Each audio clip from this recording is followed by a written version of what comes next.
What's up, YouTube? I'm just waking up, and I didn't realize I don't have a voice, so I don't know if I got a cold. What's up? But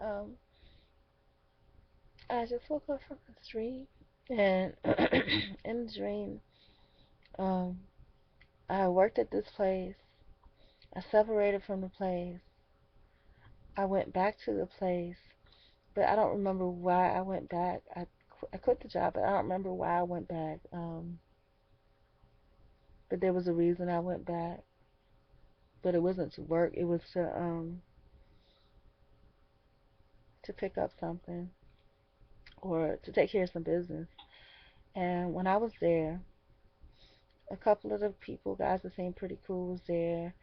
One of them, they obviously didn't really know what was going on, but one of them had his head down, like he was looking at my reflection in the glass, and so he had his head down, like he felt bad about something, and we started talking, and then other people that used to work there were coming in, and then he was like, "Oh, they're hiring so many people," and I was like, "Yeah, every day." And whatever it was that I needed, the business I needed to take care of, I was being patient about it. It was taking forever. And then finally, after all that was over, there was some, I guess, ex-co-workers or something. There was a real skinny black guy, Asian guy, and a white dude, or like another black dude that seemed a little more on average level. They were in a car. I was at a place where I lived at, and we were walking, and there's like a grocery store close by the place where I used to work at, and then there was some guy with some black hair, and they were telling me, some of his history was really colorful. And as I was walking, it was a Friday, and the guys, I guess, were going somewhere, and I didn't have anything to do, so I was like, I want to go. So I got in the car, and basically he was supposedly going to go help his mom do something. And then he had a brother that also died or something like that. And the way that the dream really panned out is like with those guys, I guess the skinny black guy, little black guy was driving, and I guess I thought I was cooler with them than really, they were. Um, but the skinny black guy was driving, and so I had gotten in the back, and then as we was driving, that's when he was like, he had he had something to do, like he had to he told the boys like he was supposed to be helping his somebody move or something, and I was like, wow, oh, I shouldn't have got in, but you know the part of the dream kind of played on my kindness, my my gullibility, which basically translates into my desire um to be accepted, and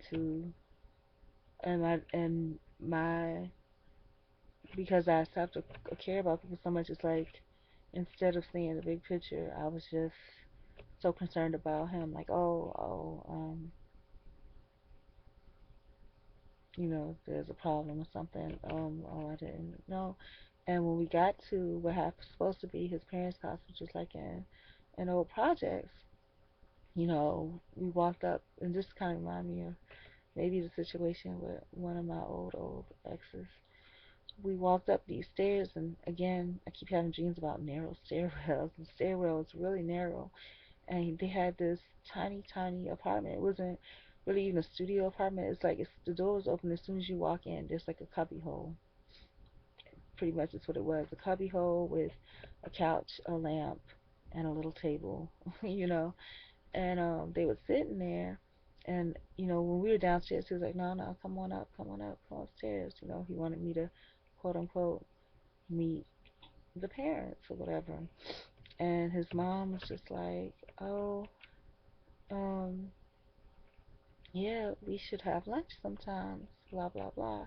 And part of her was looking at me, and like, maybe she thought I was something different than I was, and looking at her husband, like, um, just giving him this look, just looking at him to see what was going on. And then, like, if he was responding to me in any way. And I was like, yeah, sure, we can have lunch sometime. That'll be great. I didn't realize it, but as she and I were closing our conversation, the black guy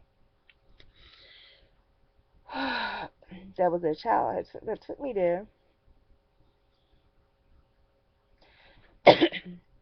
he had already made it back down the stairs. When I finally got down the stairs, um, I don't remember. He was gone. Him and the car were gone. I didn't think anything of it. There was another car that was there that, um, I knew. It's like I knew the girl, and for some reason it didn't seem odd to me. Like all of a sudden, this is the car that I was going in. Like the dream switched up. The dream switched up at that point. It was odd. Like it rewound it back for like 10 seconds, and I was upstairs again where the parents were, and I was coming downstairs. But instead of coming downstairs to the guy, I was coming downstairs to this car with this female in it. And when I came downstairs, she had this look on her face, and I think it rewinded back before that. It was like instead of the guy car, I was leaving this girl's car. I went upstairs. When I came back down, her car was gone. And the lady said she went to out, and the guy's mom, when she asked me about lunch, I was like, yeah, that's fine. Then I said, well, better yet, do y'all go to church? We can, maybe go somewhere. What church y'all go to? They said Lincoln something. I said, well, maybe we can go to have lunch after church one day. She said she would like that. I came downstairs, girl in the car, different car, and but when I came downstairs, that car was gone. But there was a black, like, I don't know, like a Nissan or something, black shiny late model car. And then there were all these other girls in there. But when I looked, I was like, oh, those are not the girls that I came with. There were like four women that were my age. The other girls and the guys, they were younger. And when I looked at them, at first they were almost like, come on, get in the car, like they were really waiting for me. And then it dawned on me, I was like, hey, I don't know these people. And then they were church people, and that's why they didn't really think about whoever was coming. They figured that I was with them.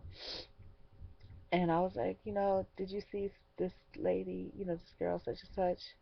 And they were like, no. I was like, well, I went upstairs, and then they were gone.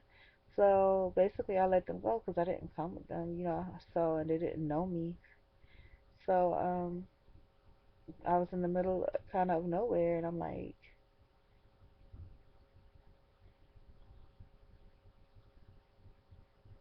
I mean, so anyhow, I was in the middle of nowhere. Next thing you know, the sun is coming up, and so I decided to walk to a grocery store, and that's kind of when it dawned on me that, pretty much I got dumped. Like I wasn't dating anybody, but I got dumped, meaning that I was with these people, and then it's like it came to my mind that, oh, it's Friday night. As I was waking up, it's Friday night. They probably had somewhere they were trying to go, and I was just hanging out, and they just dumped me because they, I guess, needed more room for something else. The guy really wasn't going to help his mom do anything because there wasn't. The place was so small, and he pretended to get something and came down. I don't know what he got, but basically, I was unwanted. I was dumped somewhere. I was unappreciated, unrespected, and it wasn't just. And these are people that I just was trying to be cool with. So um, it wasn't just male; it was female too. They didn't care about me.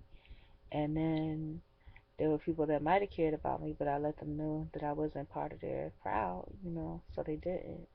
And I was just staring, stranded by myself. And then the knowledge hit me that I didn't have my phone with me, and my phone was at home. And so, I would probably get messages later on because the guy knew that my phone was at home, like, where are you at, or something like that. So, yeah, that's a dream I had. That's the story of my life. Today's supposed to be mommy day, so I'm gonna try to get out and make it a mommy day. I'm horrified at the fact that my mother is still working, at the age she's at. So this is I guess, I wish I was closer to her so I could get some more wisdom from her. This is the second time I felt this way. The first time when I was away at college, I was like, oh, my mom didn't raise me like this. I was going out so much. I was like, I need to go back to what she taught me. But she wasn't really accepting of me because I didn't finish. But, and this time it's like the same thing. It's not college, but now it's work. It's like I really feel like, and maybe because, I felt like my family disowned me or whatever, or I was told that I was disowned, that it really didn't matter anymore because everything that I did in my life, I did for I wanted to make things better for my mom. But when I found out people just didn't care anymore, you know, and she kept telling me just worry about yourself. So I wish there was a way I could come and rescue her, but I can't even rescue myself. you know, um,